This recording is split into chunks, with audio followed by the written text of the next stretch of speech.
Kalau dari kecil sampai kuliah saya banyak main sih Mbak. Oh iya, masa sih? Takut kalau menjadi ambisius, akhirnya saya kecewa dan akhirnya saya menghalalkan segala cara untuk mencapai apa yang dicita-citakan. Pas hari pertama rating keluar, biasa di RCTI ratingnya 30-20, ini ratingnya 5-3. Waktu itu saya mengambil keputusan untuk mengganti beberapa manajer dengan orang baru.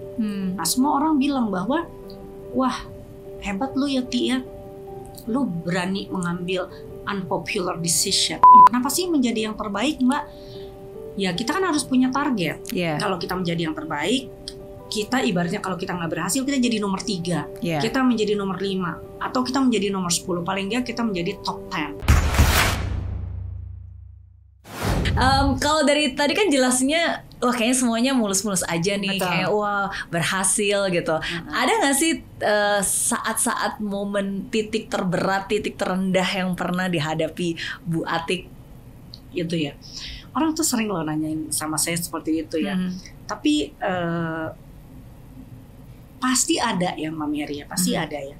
Tapi sebetulnya karena saya tuh orangnya juga positive thinking aja ya, saya tuh nggak pernah ngelihat itu sebagai sesuatu yang waduh itu titik terpuruk saya atau apa. Saya selalu mensyukuri apa yang ada. Saya selalu dalam situasi yang sangat buruk pun I always see the bright side. Gitu. Jadi misalnya nih pandemi kan kita nggak bisa keluar negeri, kita nggak bisa jalan-jalan, kita nggak bisa ketemu orang. Sebenarnya kan kita kan susah ya secara pribadi nih, nggak secara kantor. Ya tapi I always see the bright side. Ya jadinya kita bisa nabung. Seperti itu. Jadi contoh-contoh seperti itu. Tadi mungkin kalau nggak pernah pandemi, mungkin kita di kantor mungkin kita nggak didorong untuk berpikir lebih keras, untuk menciptakan hal-hal baru seperti itu. Ya, jadi dalam perjalanan saya yang 30 tahun ini, boleh dikata saya sih merasa oke-oke aja sih, baik-baik aja. Baik-baik aja karena tadi saya selalu senang-senang aja kalau sesuatu saya gagal, saya anggap oh ya saya harus belajar gitu kan. Tapi saya rasa yang paling berat dalam perjalanan karir saya adalah pada saat pertama saya masuk di Trans TV sih. Oh ya? Ya, kenapa? Karena kan itu kan perusahaan baru ya Mbak ya, dimana saya itu kan misalnya dulu di RCTI ya number 1, dulu rating 20, 30. Tiba-tiba pas masuk gitu udah semangat waktu itu udah ingin menerapkan ini.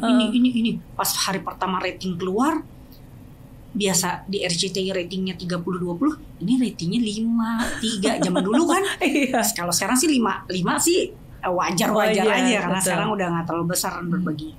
Saya sempat berpikir juga, aduh aku salah nggak ya pindah ke sini gitu sih gitu. Tapi karena juga beratnya tuh ibaratnya roda belum berputar Mbak, kan kita dorongnya harus lebih keras, harus lebih kencang. Nah kalau roda udah berputar kan dorongnya lebih pelan.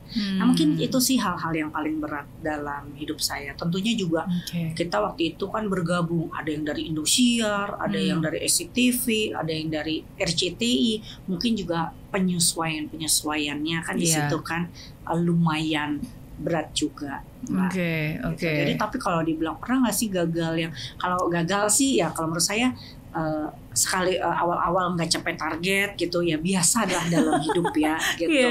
Jadi makanya saya bilang kalau orang selalu nanya, saya bingung gitu jawabnya. Apa sih Mbak, kayaknya semuanya mulus-mulus aja.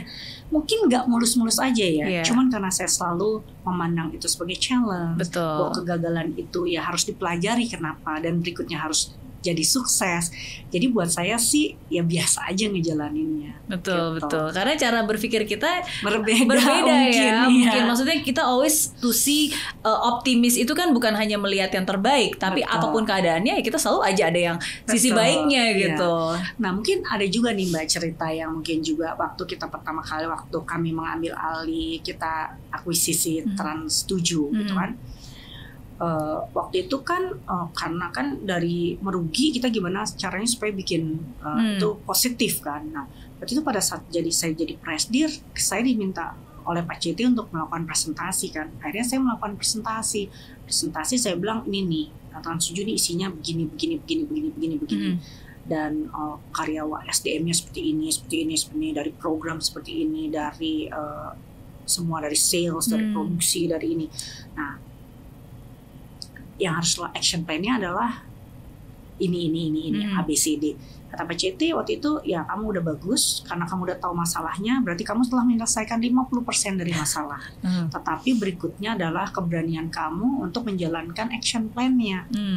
Nah, waktu itu Mbak, karena saya melakukan assessment untuk seluruh SDM dan akhirnya saya harus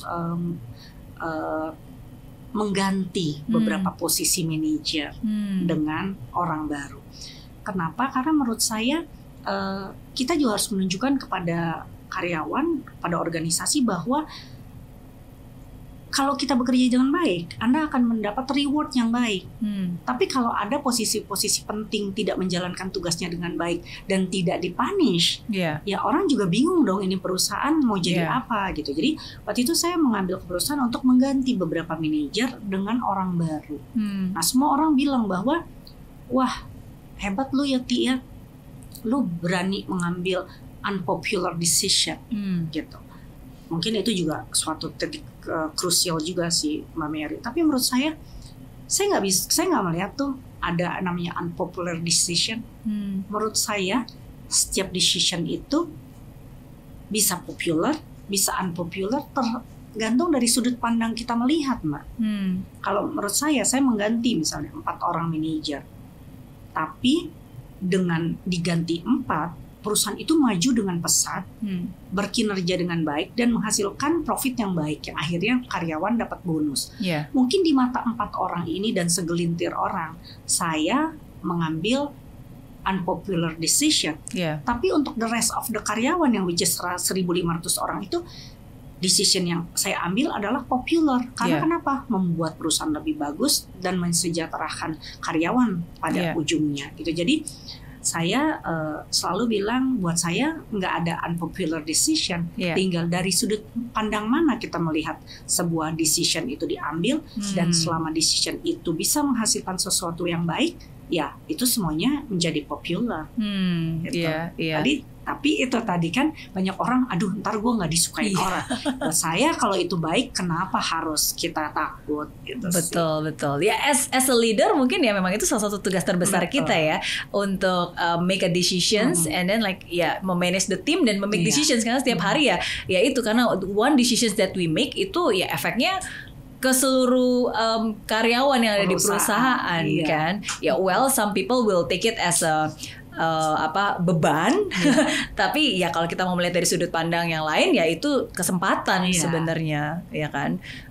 Oke. 2 pertanyaan terakhir nih buat Ibu Atik nih. Saya pengen ngobrol banyak nih karena setelah saya ngobrol saya selalu belajar banyak banget. Tapi 2 pertanyaan terakhir, mungkin pertanyaan yang pertama adalah kalau Ibu Atik bisa kembali ke masa lalu pas lagi mungkin masih remaja gitu, apa nasihat yang bisa Ibu Atik berikan kepada Ibu Atik yang masih muda zaman dulu?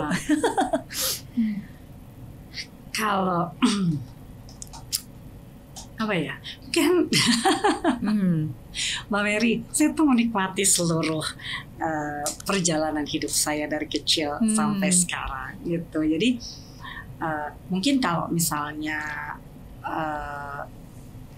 saya balik ke, kalau dari kecil sampai kuliah saya banyak main sih Mbak. Oh iya? Masa sih? Saya banyak main. Kalau dia bilang saya rajin-rajin banget gak sih? Ya mungkin SD rajin tuh, juara 1, juara 2 gitu. SMP juga banyak, dari SD sama SMP banyak ekstrakurikuler sampai SMA dilakukan. Kemudian kita kuliah ya. Nah mungkin kalau di sampai kuliah sih saya walaupun dari kecil saya emang selalu gitu tuh Mbak, pengen jadi yang terbaik. Pokoknya kalau di sekolah ada drum band waktu itu kan saya jadi mayoretnya. Kalau ada nari Meksiko dulu yang dipilih, karena saya di SD Meksiko kan, dipilih 7 orang, saya terpilih gitu. Jadi emang saya tuh selalu pengen outstanding aja selalu. Gitu kan. Jadi saya menjalani hidup saya sih dengan, mungkin juga itu nggak lepas dari pengaruh keluarga sih ya Mbak Mary ya. Semuanya itu karena keluarga saya paling kecil, kakak-kakak saya juga 10 orang. Jadi saya mungkin mengikuti kakak-kakak saya, jadi udah ini. Nah mungkin kalau misalnya apa yang saya lakukan, mungkin bukan dari remaja kali ya. Remaja sih saya fine aja sih, menikmati hidup ya. Kalau dari setelah lulus kuliah mungkin saya lebih selama 30 tahun saya menjalani karir kan saya sangat fokus ya di dalam menjalani karir. Mungkin yang saya pengen lakukan adalah mungkin saya ambil S2 lebih cepat gitu. Oh gitu. Kemudian mungkin lebih mempunyai banyak waktu untuk melakukan kegiatan sosial, itu aja sih. Oke. Wow. So far. Iya, itu saya jadi ter-challenge nih karena dari dulu saya salah satu hal saya tuh pengen ngambil S2. Tapi setelah bekerja saya pikir sebenarnya S2 masih penting gak sih? Gitu. Cuma again terus belajar ya, nggak peduli apakah S2, S3 dimanapun tempat, at least kita men-challenge ourselves supaya brain kita pun juga ter-expand gitu ya, nggak cuma itu aja. Oke, pertanyaan terakhir nih, ini menarik karena dari banyak hal yang saya baca dan interview yang saya juga dengar, Ibu Atik itu selalu bilang bahwa selalu memberikan yang terbaik, selalu ingin menjadi yang terbaik gitu kan. Kalau bisa nomor 1, why not? Tapi at the same time nggak boleh ambitious. Dan how to balance, gimana kita ingin menjadi yang terbaik nomor 1 tapi nggak berambisi.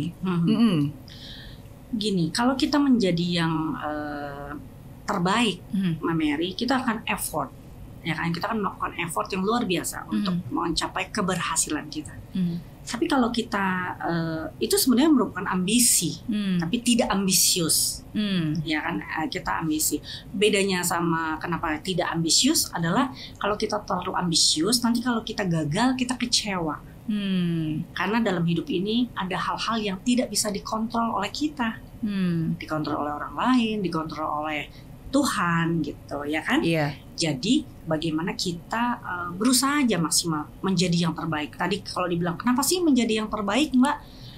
Ya kita kan harus punya target. Kalau kita menjadi yang terbaik, kita ibaratnya kalau kita nggak berhasil kita jadi nomor 3, kita menjadi nomor 5, atau kita menjadi nomor 10, paling nggak kita menjadi top 10. Tapi kalau kita tidak pernah mencanangkan diri kita untuk menjadi number 1, kita nggak punya benchmark nanti. Kita akhirnya jadi biasa-biasa aja gitu. Nah, kita juga nggak mendorong diri kita untuk memberikan full effort terhadap apa yang kita jalankan gitu.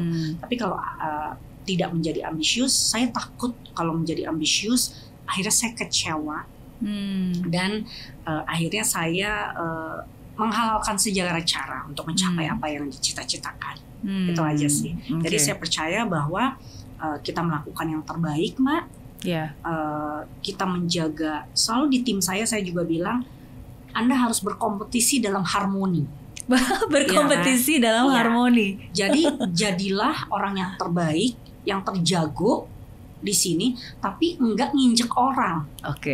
Gitu. Itu yang paling benar. Karena kamu akan bahagia nantinya. Gitu. Kalau kita gue pengen jadi ini, kenapa yang nggak berhasil? Kita pusing sendiri, Mbak. Jadi aku nggak mau. Jadi aku mau sukses. Ya, sebetulnya sih sukses itu kan sebenarnya hasil dari apa yang kita lakukan ya untuk menjadi yang terbaik. Tapi kalau kita udah berusaha yang terbaik, kita nggak berhasil, ya nggak apa-apa juga. Yang penting kita udah puas, kita menjalankan udah yang for the fullest ibaratnya.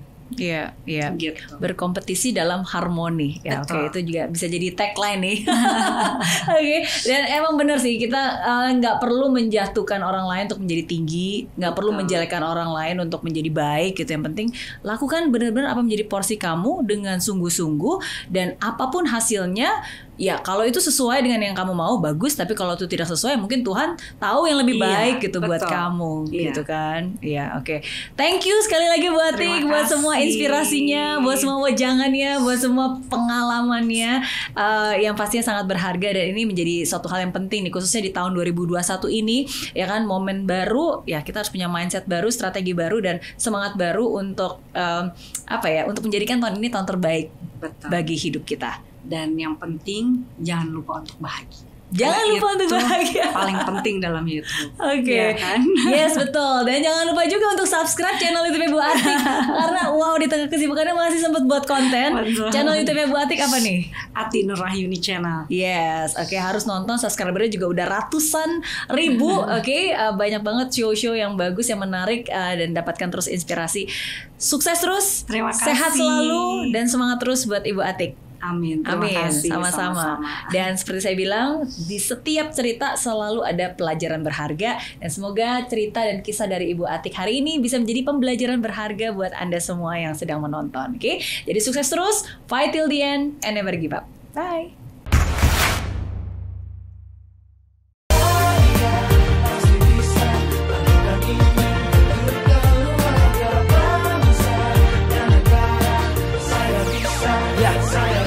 Laksana bumi tanpa hujan, hidup tanpa tujuan, kering dan mati tanpa hijaunya tumbuhan. Demikian kalau mimpi tak kunjung terjadi,